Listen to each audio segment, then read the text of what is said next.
Baiklah, Assalamualaikum warahmatullahi wabarakatuh. Perkenalkan nama saya Reza Tia Putri, NIM 19036151 dari Kimia Inka 2019. Di sini saya akan mempresentasikan hasil kerja saya untuk memenuhi mata kuliah Kapita Selekta Analitik. Di sini saya akan membahas tentang sintesis dan karakteristik natrium silika dari abu ampas tebu. Latar belakang yang harus kita bahas, ada beberapa poin di sini yang saya akan bahas. Yang pertama, abu ampas tebu memiliki kandungan silika dengan rumus kimia SiO2 sebesar beratnya 68,8%, menurut Rompas 2013.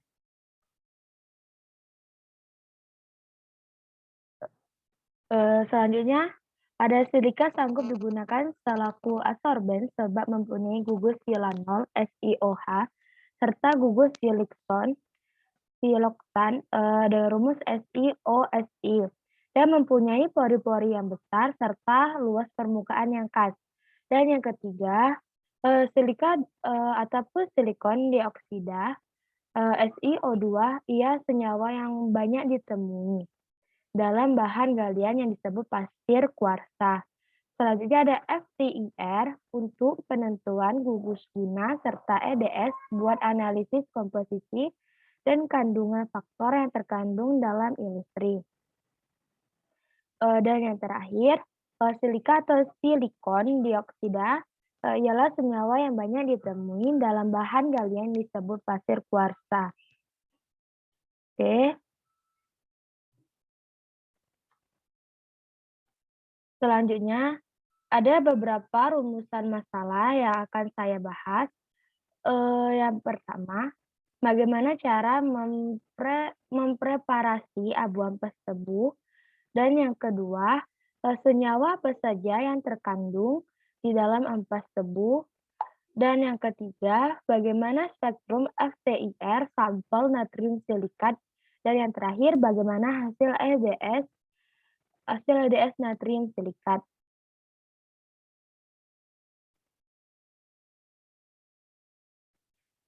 Selanjutnya, ada beberapa manfaat penelitian yang akan saya bahas. Yang pertama, memberikan informasi bagaimana terbentuknya natrium silikat dan proses preparasi abu ampas tebu. Yang kedua, menambahkan pengetahuan tentang spektrum FTIR sampel natrium silikat. Dan yang terakhir, memberikan informasi tentang apa itu EDS dan hasil EDS pada natrium silikat.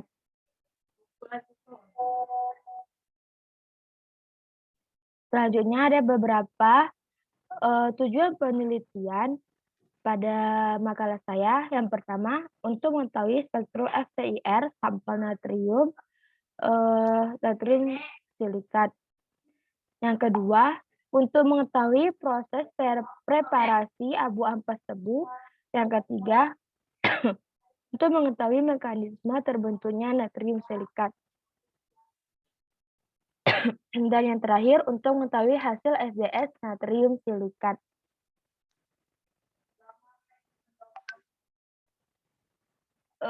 Selanjutnya ada orisinalitas penelitian. Makalah yang saya buat ini ada beberapa beberapa penelitian yang saya jadikan acuan. Yang pertama itu penelitian dilakukan oleh Chandra Purnama, Tri Martini, dan Ima Puspitarini yang berjudul Sintesis dan Karakteristik silika abu ampas tebu termodifikasi arigi sebagai adsorben ion logam Cu. Yang hasil yang didapatkan yaitu XRD dari silika termodifikasi arigi dengan senyawa penggandeng GPTMS terdapat puncak melebar pada 10-15 derajat Celcius dan 20-25 derajat Celcius. Morfologi dari silika termodifikasi arigi dengan senyawa penggandeng GPTMS saat sebelum adsorpsi ion logam Cu2 nampak nampak lebih berpori. Sebaliknya, setelah mengabsorpsi ion logam Cu2, morfologi dari silika termodifikasi arigi yang tidak berpori. Perihal ini menunjukkan kalau ion logam Cu2 sudah merambah pori-pori silika termodifikasi arigin. Yang kedua itu penelitian dilakukan oleh Linda Trivana, Sri Sugiyarti, dan Eti Rohaiti yang berjudul Sintesis dan Karakteristik Natrium Silikat dari Sekam Padi. Hasil dari penelitian mereka yaitu analisis FTRR ilustri natrium silikat meyakinkan terbentuknya pembuatan SiO2. Pola serapan silika yang timbul biasanya merupakan gugus silanol serta siloksan. Pita serapan dari 2.800 sampai 3.750 cm menampilkan gugus OH, silanol, serta H2O yang diserap.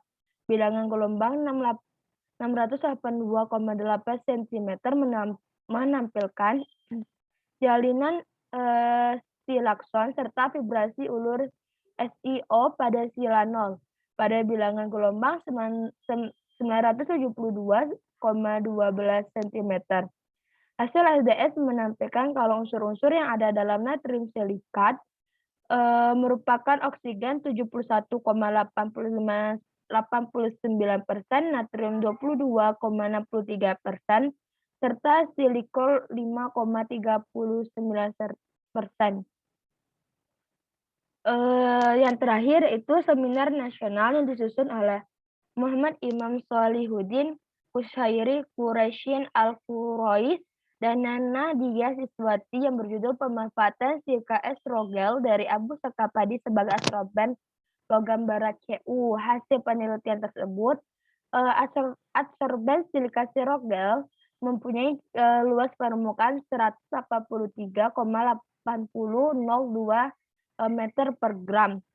Sanggup meresap logam barat Cu 94,4% pada waktu kontak 40 menit dengan massa absorben sebesar 1,2 gram.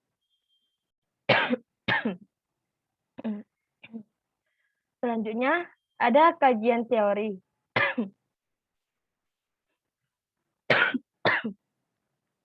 Maaf. Di sini saya mengambil beberapa poin, yaitu ada abu ampas tebu. Nah, abu ampas tebu ini merupakan salah satu limbah pada pabrik gula ampas tebu, jumlahnya berlimpah di Indonesia. Abu ampas tebu merupakan limbah padat dari pengolahan industri gula tebu yang volumenya mencapai 30-40% dari tebu giling. Ampas tebu ini memiliki kandungan selulosa 52,7%, hemiselulosa 20%, dan lignin 24,2%. Selulosa merupakan istilah yang digunakan untuk menyebutkan selulosa dan hemiselulosa. Hidrolisis menggunakan asam biasanya dilakukan pada temperatur tinggi. Proses ini relatif mahal karena kebutuhan energi yang cukup tinggi. Selanjutnya adalah silika. Silika ini ialah penyusun utama kerak bumi. Campuran silika dengan faktor yang lain membentuk mineral kalangan silikat. Mineral silikat primer merupakan mineral silikat yang tercipta dari hasil pembekuan magma. Contohnya tim mineral piroksin. Sebaliknya, mineral silika sekunder tercipta dari hasil pelapukan batuan ataupun dari hasil bahan mineral primer. Selanjutnya ada natrium silikat. Natrium silikat ialah salah satu tipe mineral silikat yang mempunyai khasiat yang luas dalam dunia industri. Senyawa natrium silikat bisa terbuat dengan cara mereaksikan faktor silika, oksigen, serta natrium dalam suatu proses termal pada temperatur besar buat menciptakan kemurniannya. Salah satu faktor berarti dalam pembuatan natrium silika merupakan silika, oksigen. Sumber silika yang sempat digunakan proses sintesis natrium silikat, merupakan pasir silika dan abu sekam padi. Dan yang terta yang dan yang terakhir adalah spektrum FTIR. Spektrum FTIR merupakan salah satu teknik analitik yang sangat baik dalam proses identifikasi struktur molekul suatu senyawa. Komponen dari spektroskopis FTIR adalah interferometer mikroson yang mempunyai fungsi menguraikan radiasi inframerah menjadi komponen-komponen frekuensi. Penggunaan inframeter mikroson tersebut memberikan keunggulan metode FTIR dibandingkan metode spektroskopi inframerah konvensional maupun metode spektroskopi yang lainnya.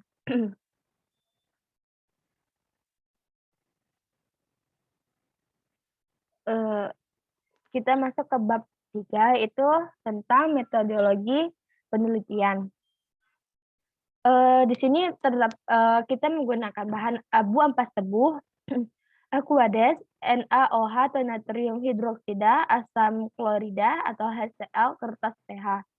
Alat yang digunakan yaitu FTIR, yang kedua SEM EDS Bruker, neraca analitik, Sanur, vacuum filtration, hot plate, cawan porselin, tungku pengarang sekam padi atau sekam tebu, peralatan kaca. Selanjutnya ada proses kerja. Yang pertama kita preparasi abu ampas tebu. Dengan cara abu ampas tebu dikeringkan serta dibersihkan dari pengotor-pengotor. Berikutnya diabukan pada temperatur 700 derajat Celcius sepanjang 6 jam jadi abu ampas tebu. Abu yang tercipta didinginkan pada temperatur kamar. Setelah itu digerus serta diayakan berdimensi 180 ml. Setelah itu abu ampas tebu yang sudah lolos ayakan dengan 180 ml dikarakterisasi dengan XRF serta FTIR. Selanjutnya ada sintesis silika dari abu ampas tebu. Abu ampas tebu yang lolos saringan ditimbang sebanyak 20 gram, terus dicuci dengan HCl sebanyak 150 ml, sambil diaduk selama 1 jam dan dinetralkan dengan aqueous sampai pH-nya 7. Hasil pencucian dijemur hingga kering, kemudian ditambahkan abu ampas tebu kering dengan 180 ml NaOH, kemudian direbus dengan suhu 500 derajat Celcius selama 30 menit. Padatan yang didinginkan dan direndam dalam 20 ml air sulin selama 24 jam dan disaring melalui kertas saring. Filter yang yaitu natrium silikat, dan ditambahkan 15 ml larutan natrium silikat ditambah dengan HCl bentuk gel secara bertahap dengan 6 molaritas dan didiamkan selama 24 jam. Kemudian gelnya ditambahkan 100 ml air suling dan dinetralkan dengan 1 molaritas natrium hidroksida atau asam klorida. Kemudian dicuci dengan 20 ml air suling, kemudian disaring dengan kertas saring dan diendapkan pada suhu 60 derajat Celcius selama 6 jam hingga kering diperoleh silika putih. Yang terakhir itu sintesis natrium silikat. Angka pertama itu timbang silika hasil sintesis sebanyak 10 gram di dalam gelas kimia dan ditambahkan 82,5 ml natrium hidroksida dengan molaritas 4. Campuran dididihkan sambil terus diaduk sampai agak kering. Lalu campuran dimasukkan ke dalam bejana peleburan porselin pada suhu 500 derajat Celcius selama 30 menit. Natrium silika yang diperoleh kemudian didinginkan pada suhu kamar. Natrium silika diperoleh sebagai padatan berwarna putih kehijauan. Selanjutnya pembahasan. Di sini saya akan membahas tentang abu ampas tebu pada awalnya. Langkah awal yang dilakukan adalah dengan cara pengeringan abu ampas tebu. Tujuannya dari pengeringan tersebut agar pada pengabuan ampas tidak membutuhkan waktu yang lama. Selanjutnya ada proses pencucian tadi dengan menggunakan HCl, itu bertujuan untuk melarutkan oksida lain selain SiO2 tidak larut atau reaktif terhadap semua asam kecuali asam asam klorin (HF) sehingga tidak mengurangi rendaman SiO2 yang terbentuk. Dari hasil penelitian yang menggunakan abu ampas tebu memiliki daya serapan gugus silanol (SiOH) pada bilangan gelombang 3.436 cm/cm dan serapan gugus silakson (SiOSi) simetrik dan asimetrik mempunyai gelombang yang berbeda, yaitu 790 dan 1.900 cm/cm, serta diperoleh OH teku yang memperkuat adanya gugus OH dan SiOH pada bilangan gelombang 1.627 per senti. Terlihat dari grafik, pada bilangan gelombang, ketika bilangan gelombangnya 3.500, transmitanya terdapat pada persen 60, dan ketika semakin kecil bilangan gelombangnya, maka persen transmitanya semakin kecil, yaitu pada posisi 20 derajat Celcius. Tapi pada rentang 10 sampai 500, derajat transmitanya lebih tinggi, sama kayak tinggi dengan sebesar 70%. Nah, pada SRF diperoleh hasil kandungan SiO2 memiliki presentasi yang tinggi atau besar di dalam abu ampas tebu. Hasil kandungan abu ampas tebu hampir sama dengan kandungan abu ampas tebu yang dilakukan oleh Amanda 2014, yaitu terdapat SiO2, K2O, kalsium oksida, besi oksida, aluminium oksida, magnesium oksida, fosfat oksida berturut-turut sebesar 70,32%, 70,32%, 4,20%, 7,38%, 4,71%, 51,14%, 2,41%, dan yang terakhir 2,58%. Terlihat pada tabel kandungan senyawa di dalam abu ampas tebu, yaitu SiO2 66,70%, K2O 9,05%, kalsium oksida 8,14%, besi oksida 4,76%, aluminium oksida 4,21%, magnesium oksida 3,06%, fosfat oksida 2,35%. Selanjutnya, mekanisme terbentuknya natrium silikat. Peleburan suhu tinggi menyebabkan natrium oksida meleleh dan terdisosiasi sepenuhnya untuk membentuk ion Na+ dan ion OH- keelektronegatifan atom O yang tinggi pada SiO2, menyebabkan lebih banyak Si elektropositif dan intermediate SiO2OH yang tidak stabil dan akan terjadi dehidrogenasi ion OH-. Keduanya akan bergabung dengan hidrogen untuk membentuk molekul air, dan dua ion Na+ akan menyetarakan muatan negatif ion SiO3 2- sehingga terbentuk natrium silikat. Dari gambar, ketika Si ke O, maka Si ini akan membentuk kutub positif dan O di sebelah kanan akan membentuk negatif, kan masuk ke OH. Terjadi reaksi timbal balik di mana OH yang masuk ke O yang lebih negatif akan mengikat Si menjadi OH. Kemudian Si ini akan mengikat kepada OH dan terjadi Si ini O-nya akan membentuk ikatan rangkap 2, dan ketika dikasih Na+, maka oksigennya akan menjadi lebih elektronegatif dan mempunyai muatan negatif.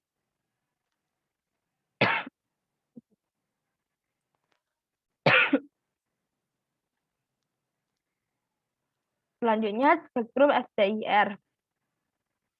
Spektrum FTIR menunjukkan gugus fungsi dari sampel natrium silikat. Karakterisasi dengan FTIR dilakukan pada rentang bilangan gelombang 400 sampai 4000 per centimeter.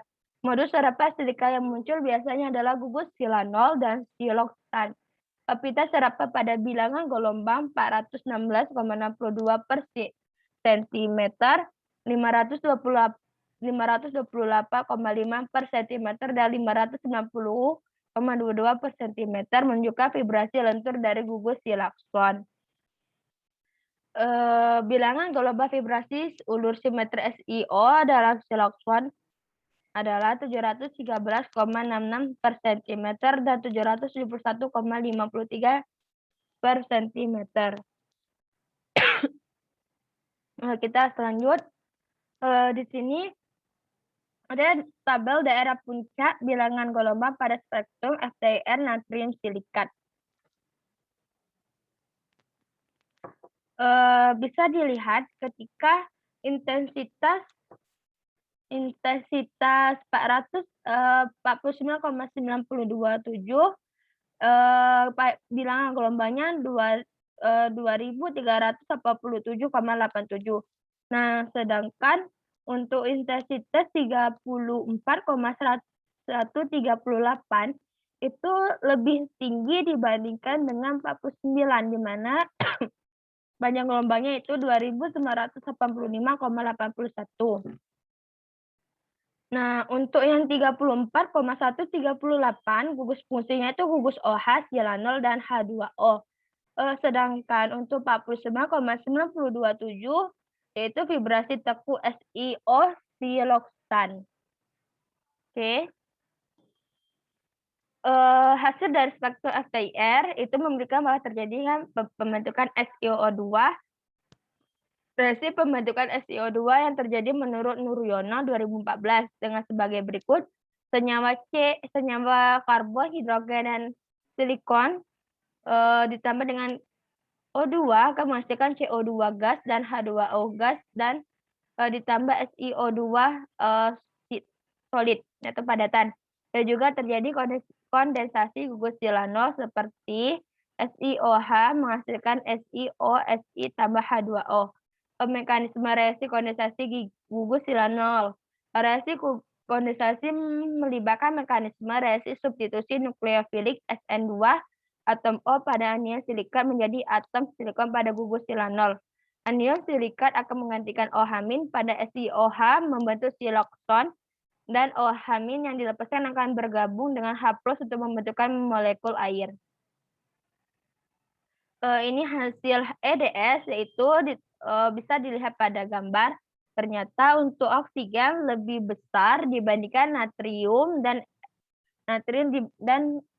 Si. Untuk natrium dan Si itu lebih besar dengan natrium dibandingkan dengan silikon. Terlihat pada grafik tersebut.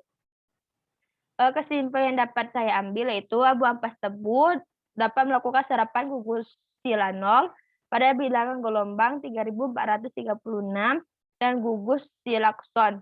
Natrium silika yang diperoleh berwujud padatan berwarna putih kehijauan. Yang ketiga, analisis FTIR menggunakan sampel abu ampas tebu membuktikan terjadinya pembentukan SiO2. Yang keempat, pola serapan silika yang muncul menunjukkan adanya gugus OH- silanol dan gugus OH yang diserap. Hasil yang terakhir, hasil EDS dapat menunjukkan data unsur-unsur yang terkandung dalam natrium silikat sintesis adalah oksigen 71,89%, natrium 22,63%, dan silikon 5,39%. Inilah yang dapat saya sampaikan. Kurang dan lebihnya saya mohon maaf. Saya akhiri. Wassalamualaikum warahmatullahi wabarakatuh.